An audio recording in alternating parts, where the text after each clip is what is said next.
Ooh, It's I have magical. one. It's wonderful. Yeah. You guys, I have to just show you. Oh God, I'm drooling.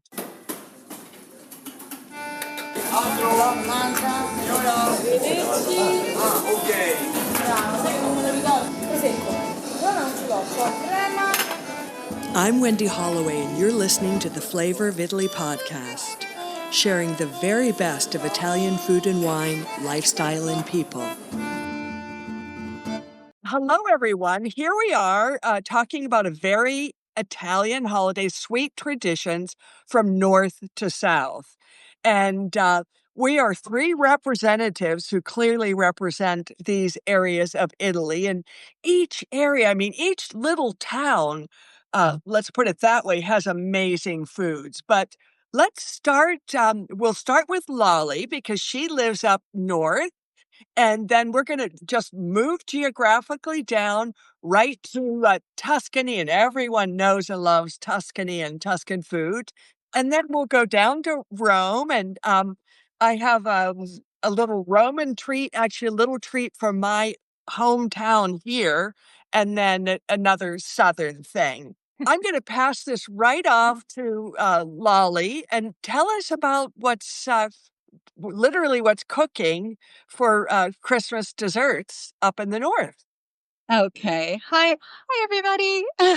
It's me, Lolly Martin from Weeknights in Italy. Um, I'm so excited to be here today. And Yes. my kitchen smells like sugar and sweets. I've been holding back all day from eating, opening these treats until I got on the call with you all.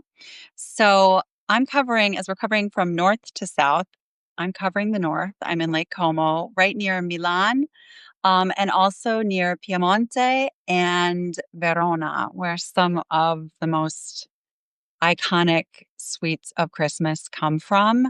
And I have two of them right now, which is not so easy to get an artisanal um, panettone in the middle You are of lucky. September, right? Lucky.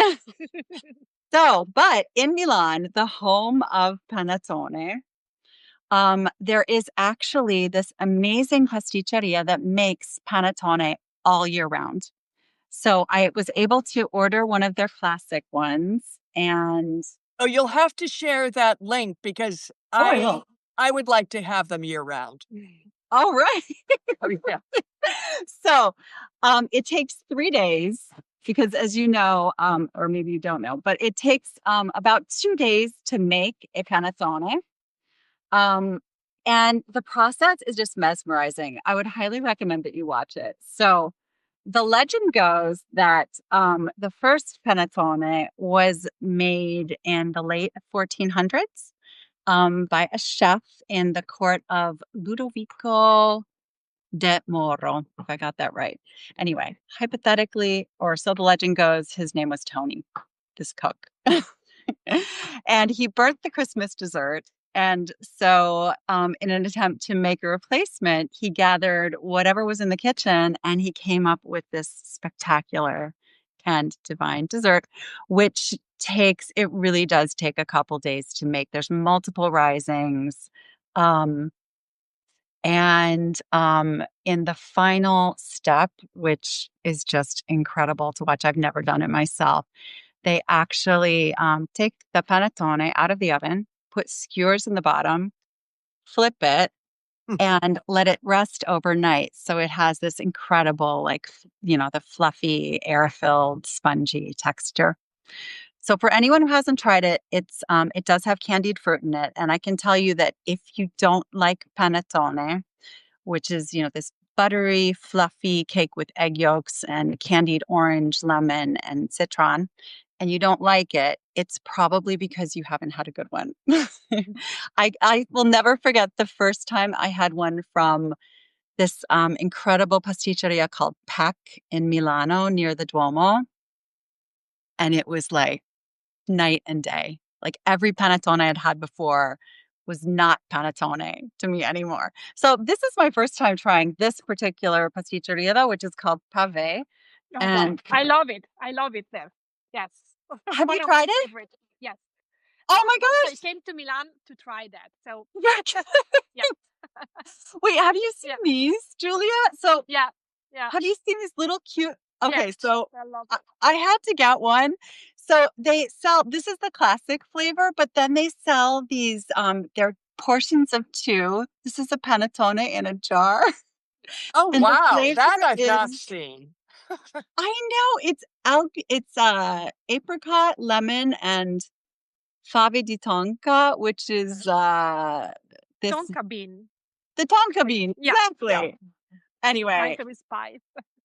I'm dying to try this one. Wait, oh no. Wait, it's a complicated opening process. Okay.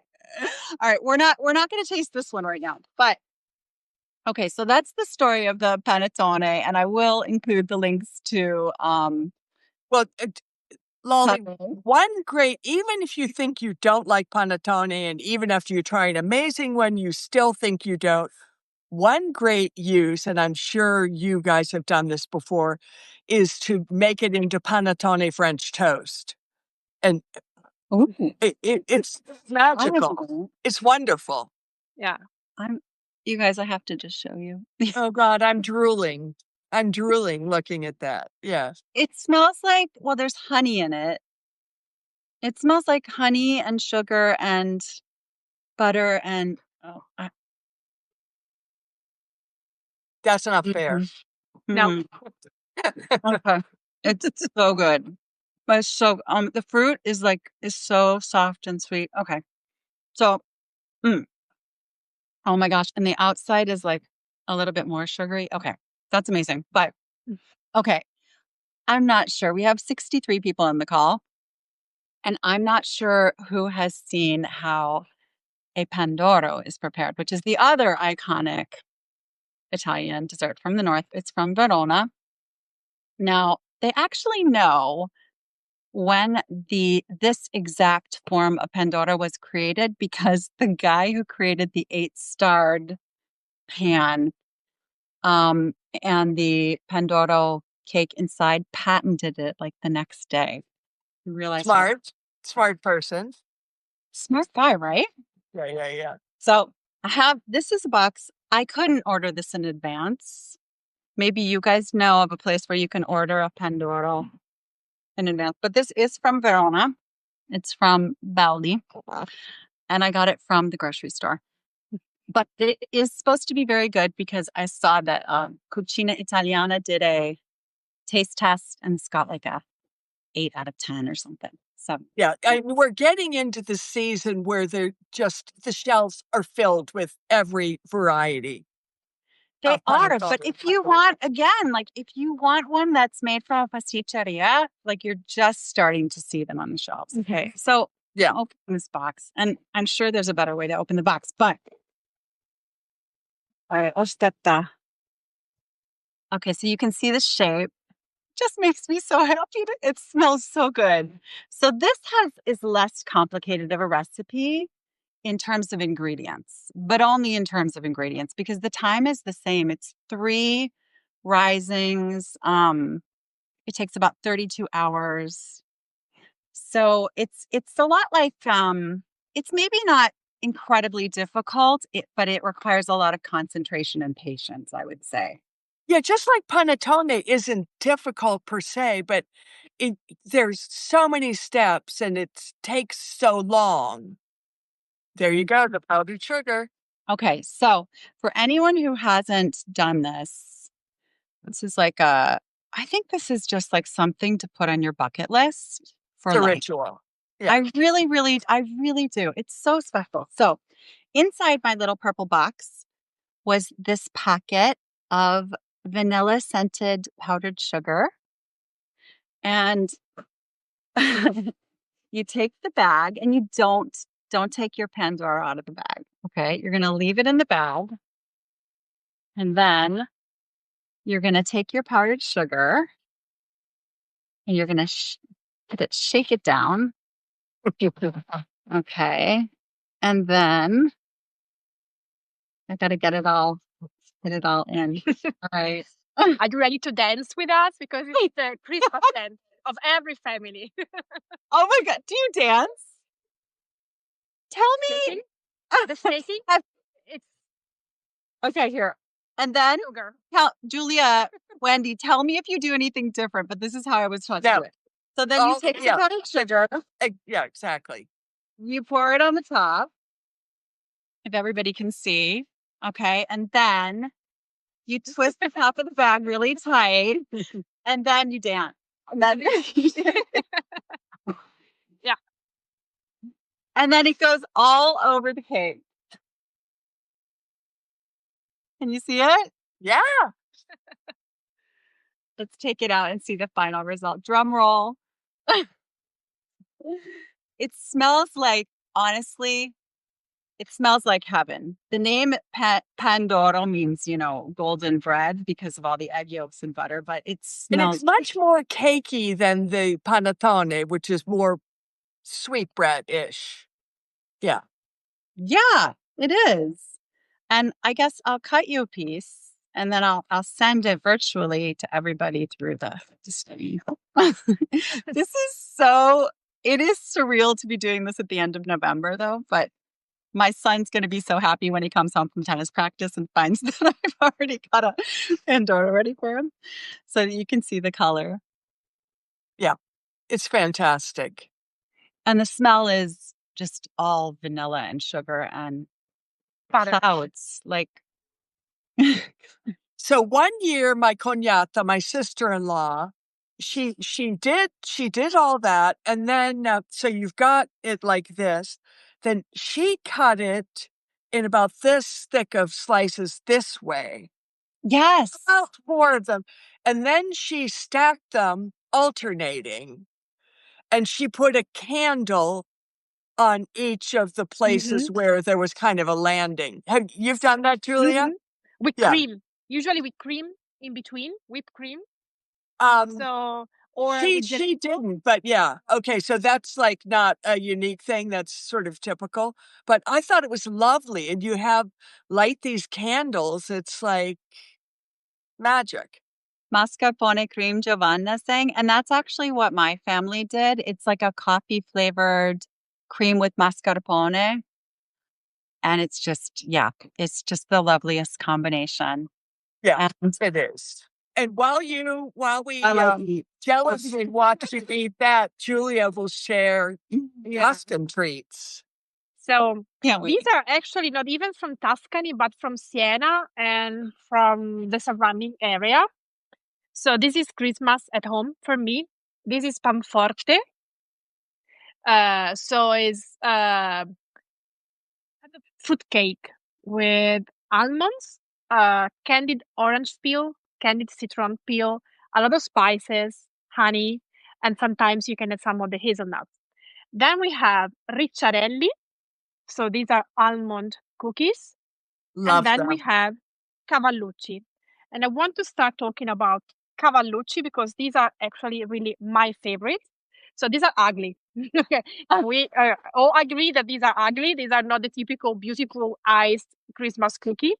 The white thing you see on top is not icing sugar. This is flour. So really simple, basic, they're covered in flour. So they look really unassuming.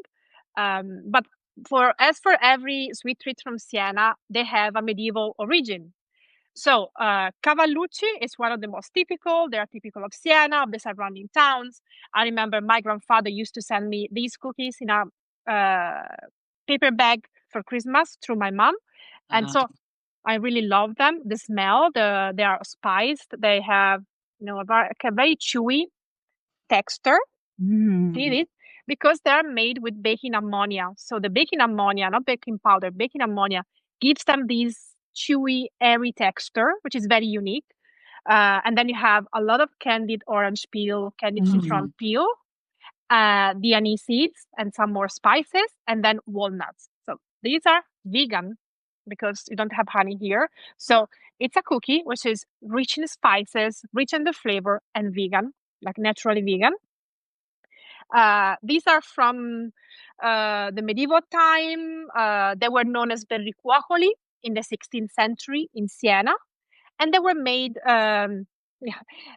They have a kind of a hoof print on top. That's the reason why they are known as cavallucci. Cavallo is a horse. So they are probably known as cavallucci because they were served to travelers on horseback, because these are very intense, a source of nourishment. Or maybe because this is what the postal workers would eat when they were traveling from one place to the other, because they're very rich and nourishing. And of course, if you make this, the candied orange peel is really nice and flavorful. Then the second one is ricciarelli. This is probably a little bit Julia, did you make those first ones? So then we come to I make all of this. I mean, except the Panforte. Yeah. This is not my recipe. I actually prefer my recipe. I'm going to tell you this. Oh. These are ricciarelli. So these are gluten-free. So can you imagine all these old recipes? They all have something very modern in their approach. Cavallucci are vegan. Ricciarelli are gluten-free because these are made with egg whites, almond flour, orange peel, vanilla extract or vanilla seeds, sugar, and then they're covered in sugar.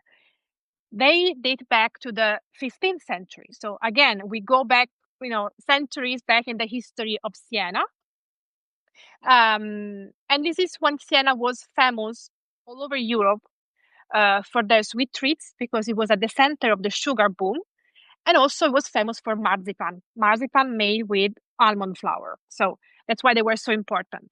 They were made by convents, apothecaries, but now you can find them in bakeries, you can find them in pastry shops, you can find them in supermarkets, and so on. And then we go to Panforte. And Julia? Yeah? Can you find them year round or only at Christmas? So in Siena, you can find them in bakeries and pastry shops all year round, because it's one of the main attractions when you go to Siena. It's the medieval spices. You can smell when you walk in the streets of Siena. So you can find them all year round. But people in Siena will buy them just for Christmas.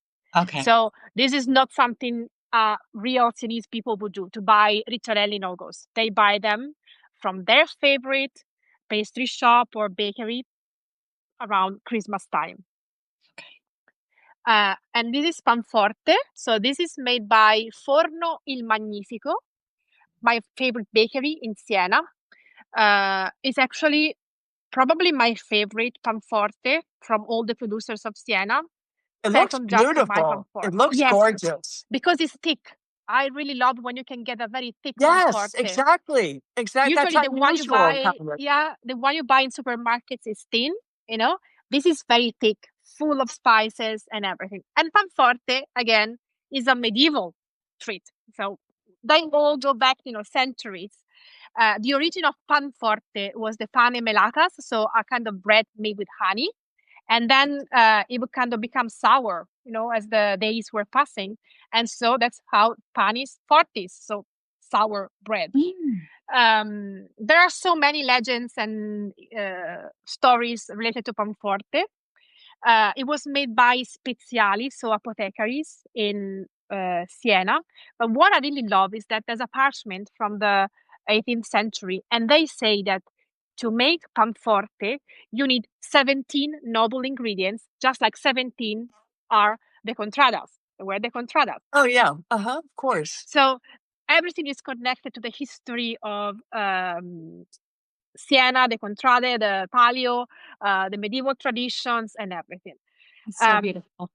Yeah, Linda is asking where to buy Il Magnifico. I think if you go to Il Magnifico, you can find the best Panforte, the Cavallucci, and also the Ricciarelli. Otherwise, and that's the other thing I wanted to tell, there's also this habit. So you can buy your Cavallucci, you can buy your Panforte from your favorite bakery. You can buy them in supermarkets, but they are not always the best quality. Or you can make them.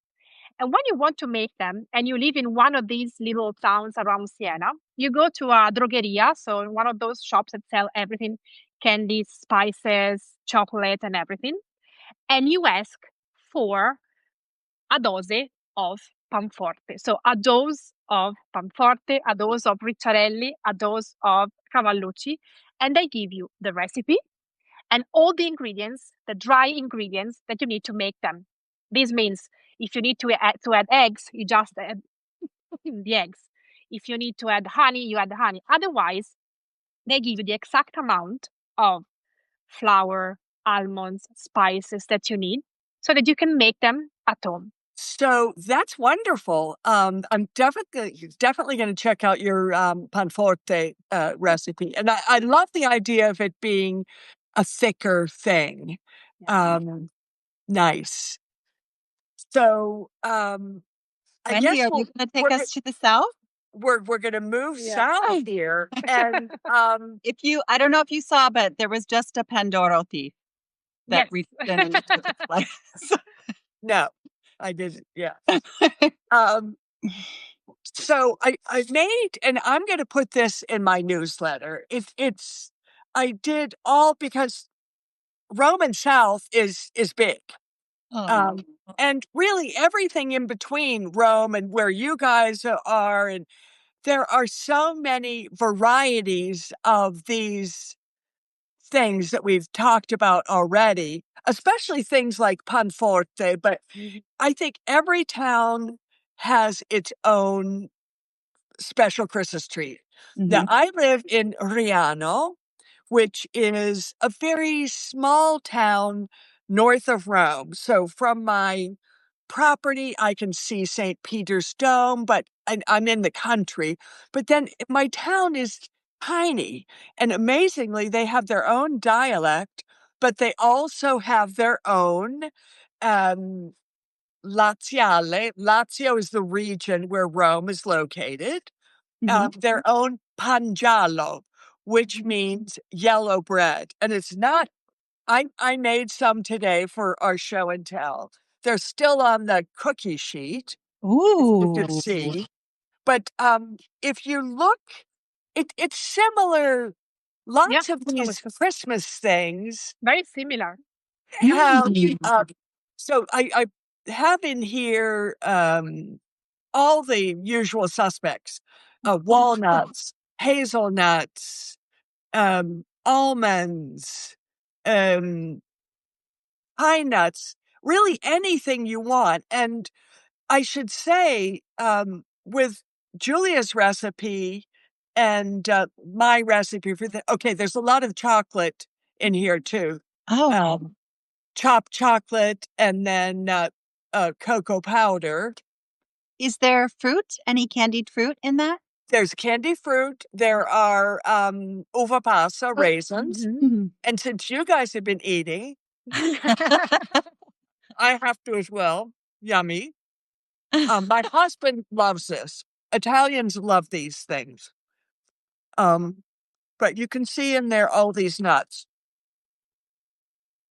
I suppose I could even make it thicker, but this is a more compact kind of a thing. It looks like it'd be really good with a coffee, with an espresso. Yeah. I mean, my husband loves this kind of stuff, and he'll just, it'll be slice after slice. I made a mini portion, but the typical thing is you make these and then you wrap them up in like tin foil and you put a bow on them and you give them as gifts over the holidays. And we always had a ton of them from our old aunt who's passed away at nearly 100 years old, who's in Lazio, but further north. So that's the version from my little town. And I will have a recipe for that on my Substack and my website. Now, one southern area that I absolutely adore, and I frequently will just jump on the train to go down and eat sfogliatelle and just anything, is Napoli, which the very fastest train, the very first super fast train in Italy, I have to lick the honey off my fingers, was the Rome to Naples. So you can get there, you can really like go down there for breakfast and come back. But one thing they make is struffoli. And I made these this morning as well. And I have Oh my God. Look at that. So I am going to eat one of these. Oh, I'm They are, jealous now. Now I'm jealous. Mm. Julia, you've had these, right? I had the similar one from Puglia.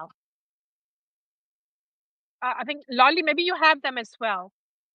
So since you Yeah. I don't know. Puglia, since you have I lived have But in not Modena. I haven't No? had those. Not this. No, I don't know so why. We have basically, had like the savory fried ones, the pettole. Mm. Okay. yeah. Yeah. So you make this wonderful, easy, sweet dough that you just stir in a bowl, let it rest, with a dishcloth on top for a half an hour. Then you roll it out into these logs, cut it into these little pieces, and roll these out.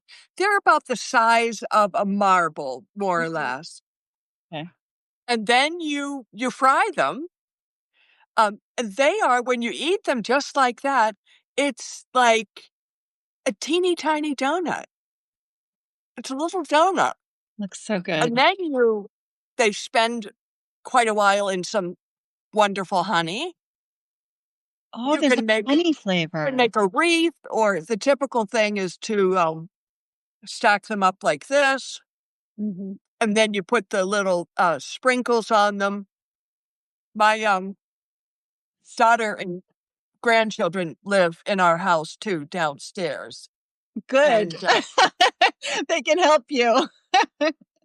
well, when they come up and see this, I've sort of kept things hidden for the moment, but they'll be all over this. Oh, Um, that's so sweet. Yeah. so that is, I just wanted to feature those two. I make my own panettone, and I've tried to You're create a very simplified recipe for that, which is on my website. It's I don't do it every year because it's so impegnativo. It really requires Yeah.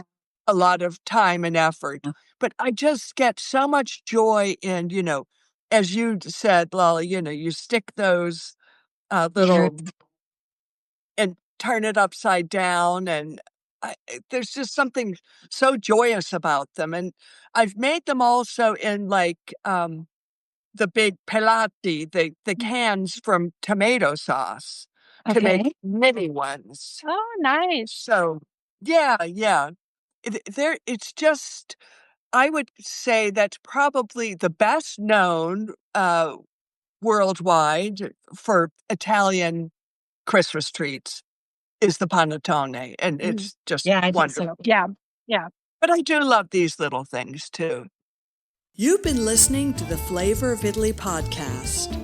Find us at www.flavorofitaly.com and on Instagram, Pinterest, Facebook, and LinkedIn, always as Flavor of Italy.